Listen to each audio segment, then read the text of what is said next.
Uh, we're continuing the discussion from yesterday, right? So, as I mentioned, most of the poems in India are metrical in nature, the classical poems. So, what is metrical poem? Any idea?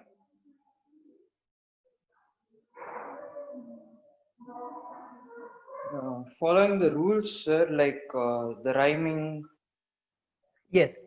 So basically, we call it as a meter. Meter is, a very close Indian word for meter is chandasu, right? So basically, there would be rules and regulation how many syllables in a line, how many lines in a particular stanza, and so on, right? So, and of course rhyming also matters a lot. Not like English. English has a very different rhyming method, and Indian languages have very different rhyming method. uh, just to get an idea how used to be the rhymes in Kannada poems, older Kannada poems, or even Sanskrit poems for that matter, because I'm only familiar with Kannada poems and a little bit of Sanskrit.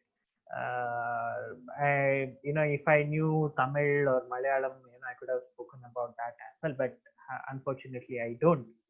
So I focus majorly on Kannada, and if you are unfamiliar with Kannada, you can also think of you can also think of right, Sanskrit. Yeah. What is the usual rhyme scheme in these poems?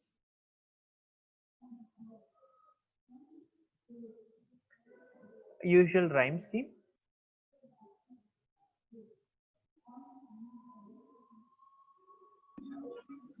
Sir, I didn't understand your question. Usual rhyme scheme means So how is the rhymes are usually arranged in the poem? Kannada or Sanskrit. A majority of them, they follow a rhyme scheme, right? So what kind of yes, rhyme sir. It would be anything, sir. Like mm, we have Dvipadi Shadpati Yatra irutte alva, sir. Yes, let's take Shatpadi for that matter. Where do you find prasa? We call it prasa, right? So the Yes, rhymes. yes, yes, Where do you yes, sir. find the Yes. rhyme? In Dvipadi, we will find in the ending of the line the Not last word. not Vipadi. Let's go to Shatpadi. No? Shadpadi. Uh, Okay, Shadpadi. Um, I think in the starting. Starting the first syllable. Mm-hmm. That's not actually correct. Very close, but that's not actually correct.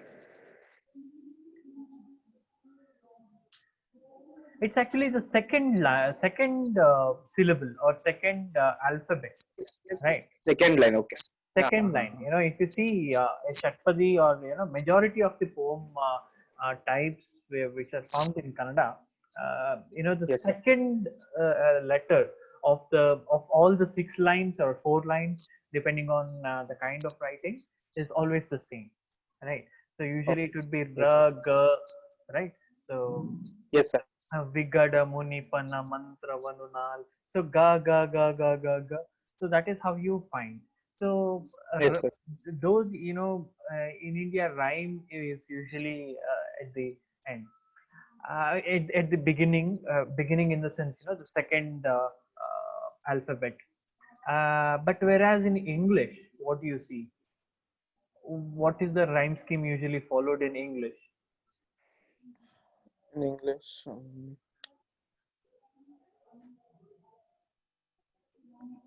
Twinkle, twinkle, little star, how I wonder what you are. So yeah, yeah. The last word of first line and second line. No, no, no. The last alphabet. The last alphabet are usually rhyming, right? So Yes. star, R, right? So Yes, sir. so that is how. Let us take recent poems, right? You know, for example, some film song, as a decent film song. Can you give an example of a decent film song of Kannada? Mm, Kannada. Mm,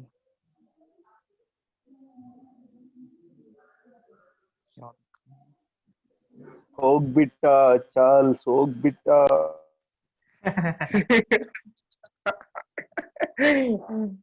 Hey, something poetic, It's poetic, sir. is it? I'm not aware of it. I'm sorry. So Uh, ಇದು ಹಾಯಾಗಿ. so there is mm,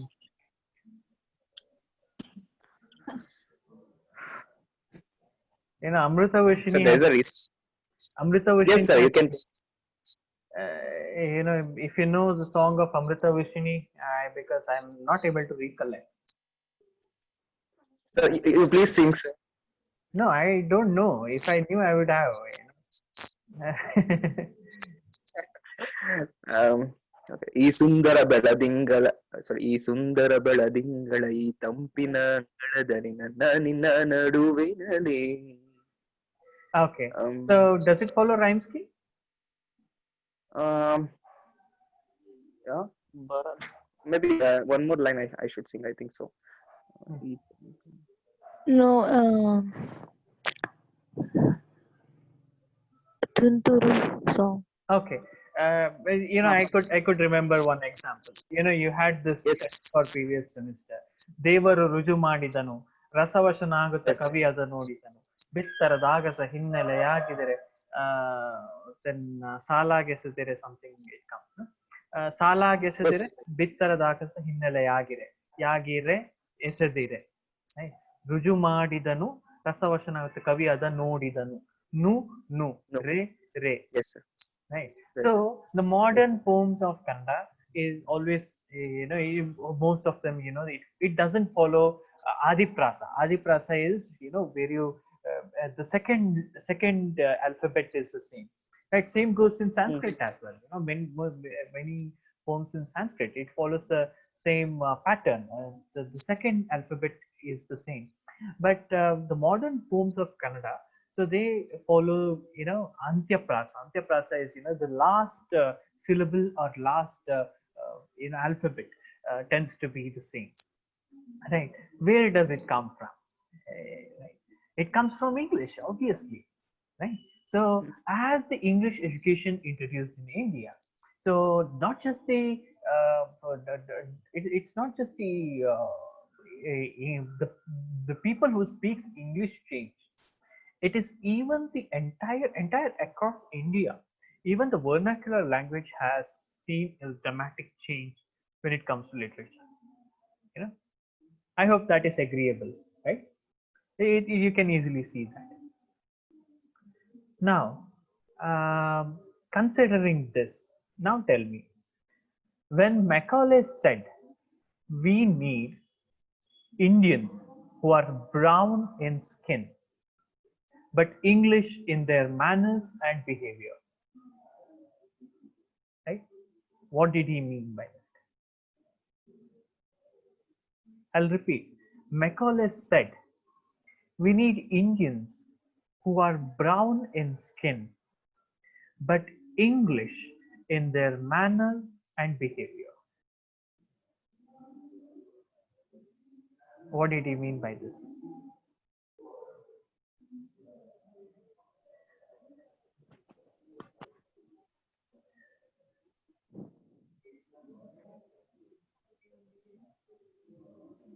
They were wanted- trying to convert Indians into Christians, Hindus into Christians in such times, huh?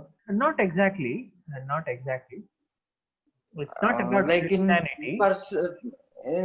they were trying to, like, they thought Indians were not so classy enough, so they were trying to change and modify the people in India.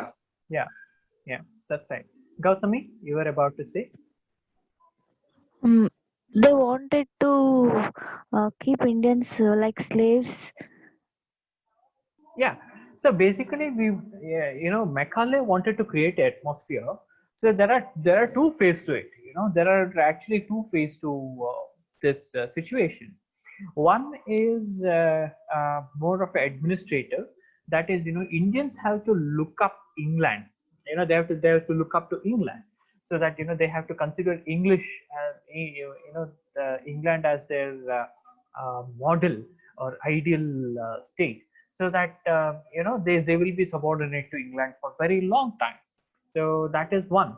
And the second thing is, at least Macaulay genuinely believed that Indians are not refined. Indians are not refined, and they need refinement. And the English can be, can give that refinement to Indians. Giving the example, for example, Sati system, right? So the Sati system, so if it was Britishers, they thought that it's a very horrific practice, right? And in certain places, it was a horrific practice, of course. So they genuinely thought, these people are very uncivilized, savages. So that is why we have to introduce English to them to uplift them, right? So understood? If you got the idea why English education was introduced. So that is how English became the medium of instruction. That is how the classroom education was introduced, and we have been following it ever since. Since 1835 till date, we follow the same thing, right? For 175 years. So this is a very major milestone in India, because so that is why 1835 is a very memorable year, because very crucial year, because that changed how what happened to India. So uh, there is another phase to it. Basically, Britishers introduced English in India to make Indians feel subordinate. One of the reason was that, not the central idea, but one of the reason was to keep Indians subordinate, right? So they should look up to England for everything. So, and England has to be the mother nation. So, so that is the reason English was introduced in India. One of the reasons, right? Funny enough, the people who were English educated, they were the people who wanted Britishes out of India.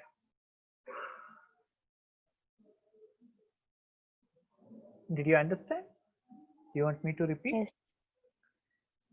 The people who were English educated, the people who were educated of English, were the people who wanted Britishes out of India. Right? So Why, sir? if I tell you a couple of names of the people who were English educated, you will understand. Like Mahatma Gandhi, sir. Like yeah, Tilak was, before everyone, Tilak was English educated. Gandhi was English educated. Ambedkar was English Yes. educated, right? So Subhash Chandra Bose was English educated. So, and of course, Bhagat Singh was English educated, but that depends whether he has to be considered here or not. But I mean, let us consider per se, why to exclude him.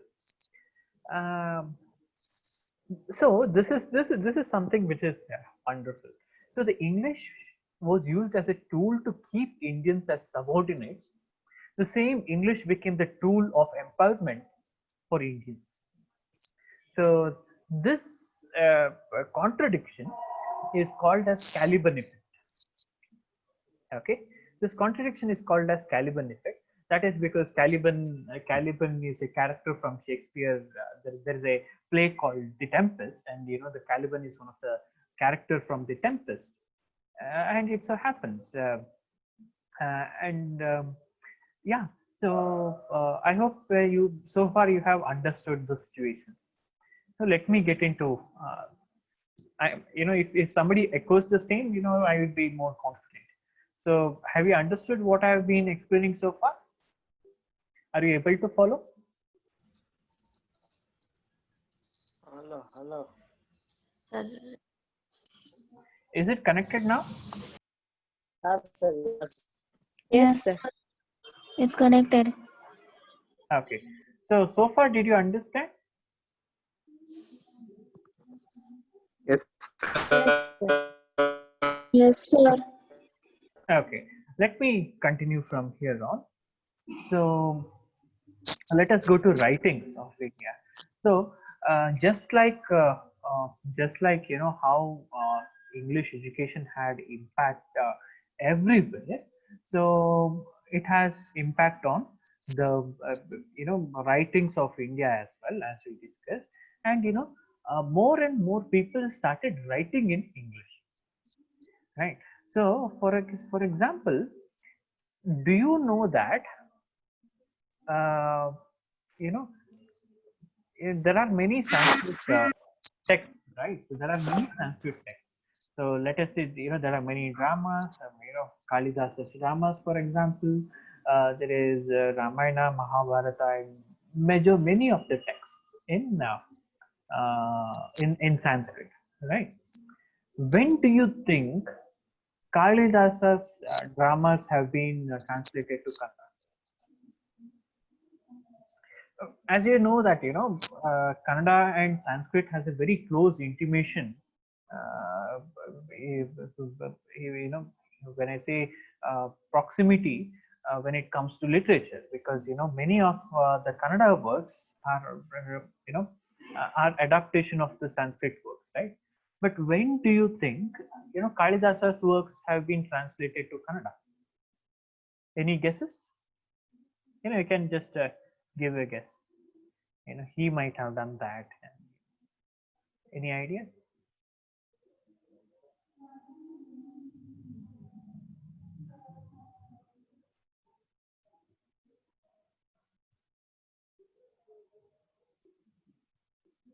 Yes.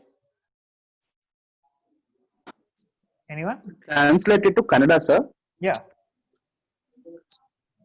So from which language? From Sanskrit. From Sanskrit. Okay. Maybe 1,000 years ago. Okay. So that's a fair guess because Kannada It's just writing guessed. started. Yeah, that's a fair guess. Because you would think that about 1,200 years ago, a solid writings in Kannada started, and Yes, sir. they always refer to Sanskrit, and they must have translated the works of Sanskrit to Kannada by then. When is the first work of translation happened in Kannada? It was by 1860s. There was a person called Basappa Shastri or Basappa Shastri in the court of 80. Mysore Maharajas. He translated Sanskrit works to Kannada. In fact, the Sanskrit works have been translated to English long before than it were translated to Kannada. Right? So the translation of Sanskrit works happened in English first, then it happened in Kannada. Till then, there were no translation works in Kannada.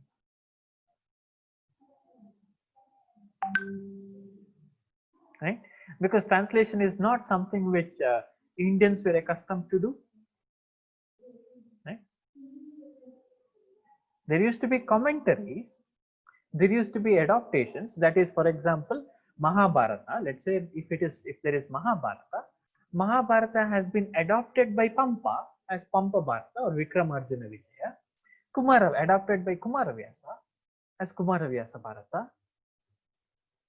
But they have never been translated. Are you following? Or is there any, because I don't know if there is any internet problems, I don't know. I'll keep on talking. So if you respond, No, sir, you're following, sir. Is there a problem of internet? No, sir, we got it. We understood. It's clear, sir. Okay. So, uh, so that is how, basically, the- I mean, the, you might, we have an idea of Kannada literature of our time, but before the advent of English, the, the Kannada writings were absolutely different. Okay. So they were completely different than what we assume to be usually. So now we know that the earlier works of Sanskrit were converted in were translated into English. Same thing happened in Kannada as well. Some of the Kannada works were translated to English. So many of the Indian works, so that English, the people who know English can read. So that is the first thing. And the second thing is, earlier, if you have to read, probably Kalidasa, you have to learn Sanskrit. If you have to read Bankim Chandra Chatterjee, his Bengali writings, you would have to learn Bengali. Or if you have to learn works of, Tenali Ramakrishna, you have to learn Telugu. That used to be the case, right?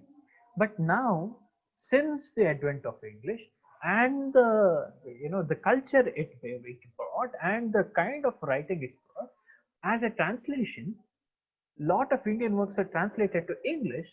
Just when you learn English, you can read Hindi works, you can read Bengali works, you can read Sanskrit works, Kannada works, Tamil, Telugu, any language. If they're translated to English, you just have to learn English and read it. You don't have to learn other languages, right? So that is, that is a very huge change, right? Because by till then, only people who were discussing about literature were the people who knew multiple languages. So if there has to be a pandit or a scholar, pandit is not the right word, but if there has to be a scholar, the scholar has to know Tamilu, Kannada, and Telugu, Sanskrit, and probably some other language, Konkani or Tulu or Malayalam. Only a person who knows these languages can be a scholar. But advent of English, what it changed is, just if you know English, you can be a scholar. Understandable and very relatable today as well, right? Yes. So if you know English, you can be a scholar. So that shift took place, right? And over slowly, Indians started writing originally in English as well, right? So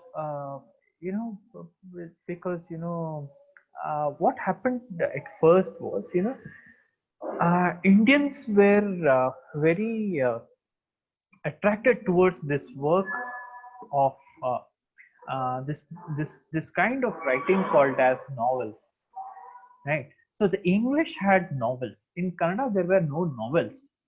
There was a form called as Kadambari, which is entirely different from novel. Not to get confused between Kadambari and novel. So today we use it as a synonyms, right? So today we use it as synonyms, but originally they are not synonyms. They are entirely different. So Indians were attracted towards this form called as the novel, and they started writing novels. Okay, so and that is how the initial works of English in India started. And there were very few novelists in India, but their work is not that what do you say? Not that significant, in a sense. There weren't much of very significant writings written in the earlier phase. But as far as I can remember, uh, the earliest powerful and significant writer in India is Toru Dutt, right? you can learn about Turu Dutt. You can just note down the name, and you can search it later. Turu Dutt. So she was a girl of a very probably 16 years of age or around that age, and she used to write sonnets, and those sonnets are really magnificent because it is a kind of romantic, follows romanticism to a certain extent, but also philosophical in nature. So her perfection towards sonnet form is one of the earliest evidence that Indians can write in English. Not just write in English, but can produce a significant literature in English, right? So, and that is how it started. Then that is that is about the poetry in India, and there were many other novelists. But significant change which happened in India was when many of the Bengali writers started writing. So, can you name some of the Bengali writers who started writing in English? Rabindranath Rabindranath Tagore, Tagore. Yeah, Rabindranath Tagore. Bankim Chandra Chatterjee. Exactly. So the Bankim Chandra Rabindranath Tagore came a little late, but Bankim Chandra Chatterjee was the man who had great impact on Indian writing because so he was a journalist by profession. So his some of his journalist work were in English. He was a novelist. He wrote novels in English. He was a poet. He wrote poems in English as well. So, but majorly novels. Though he is known for writing Vande Mataram, which is a poem, he is majorly a novelist by nature. So, and he started writing novels in English, and that was pretty much revolutionary because there were novels written before him, but they were not much of significance. But suddenly, when Bankim Chandra Chatterjee started writing novels, it were pretty much significant, and it changed the face of Indian writing. So, uh, so that happened, and of course later Aurobindo, Sri Aurobindo and Rabindranath Tagore. So they started writing as well. So both of them, they wrote. See, all of these people, Aurobindo, Bankim Chandra Chatterjee, or Rabindranath Tagore, they wrote they used to write in Bengali first. Then they used to write in English. I mean, what I mean by that. Initially, all of their works were in Bengali. Slowly, they started translating their own works into English, and then for a while, they started writing in English as well. For example, Rabindranath Tagore, which is his most popular work. Rabindranath Tagore, other than the national anthems, there are, he has written two national anthems. Other than the two national anthems, which is his most popular work? Gitanjali. Gitanjali, yes. Gitanjali was originally written in Bengali. Then it was, translated to English. And the moment it was translated to English, so the world started noticing. See, there is writing coming out of India. Till then, people did not notice. So uh, when um, when Gitanjali was translated to English, and people started reading it, suddenly Indian writing became very popular, and even Rabindranath Tagore, he was awarded with the Nobel Award for Literature in 1913, if I'm not wrong. So this is how it happened. So suddenly, when Rabindranath Tagore got, he received the Nobel Prize, a lot of people started paying attention to Indian writings, and the something else happened during this time. So so what happened during this time is, by now 1920, 1918, 1920. So during this time, something else happened in India. What is that? During 1918 and 1920.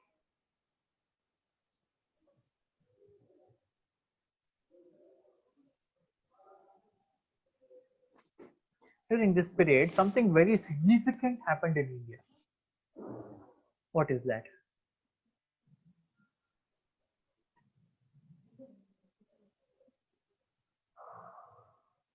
Hmm? Any idea?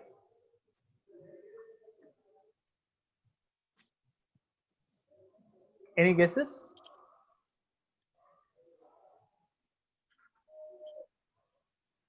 Mm, 1918 to 1920.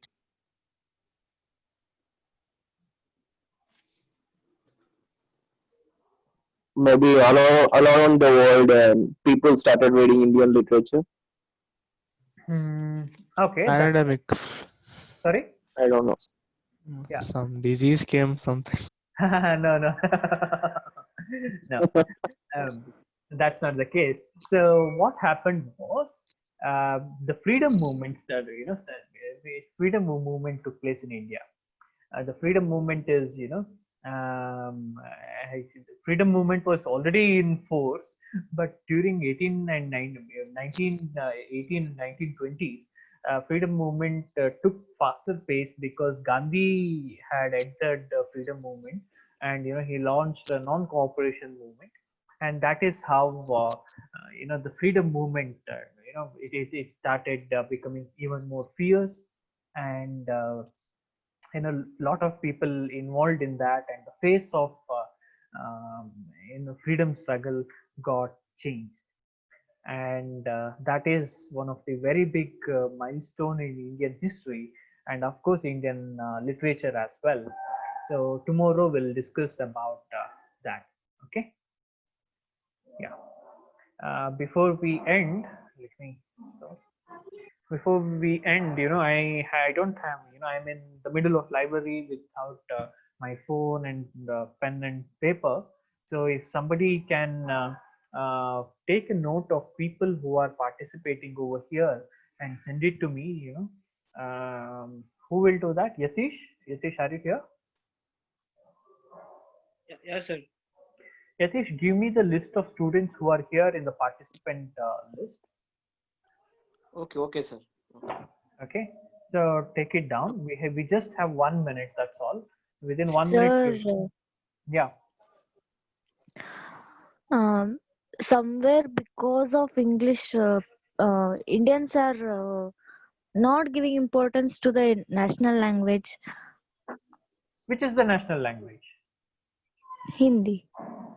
Hindi is the national language. Yes. Okay, we'll talk tomorrow about that. We just have 1 minute. That's all. It is going to end. Yatish, are you able to record it? Take a screenshot. Don't. Yes, sir. I will send, sir. Okay. So we'll talk tomorrow. I will address the question of Raksha first. Then we'll continue with the classes tomorrow. Okay. Tomorrow probably 10:15 would be the time to start. Okay. So 10:15 we'll start. We'll get it done. Okay. Bye bye. Okay, sir. Okay. See you. Sir, Narendra present, sir.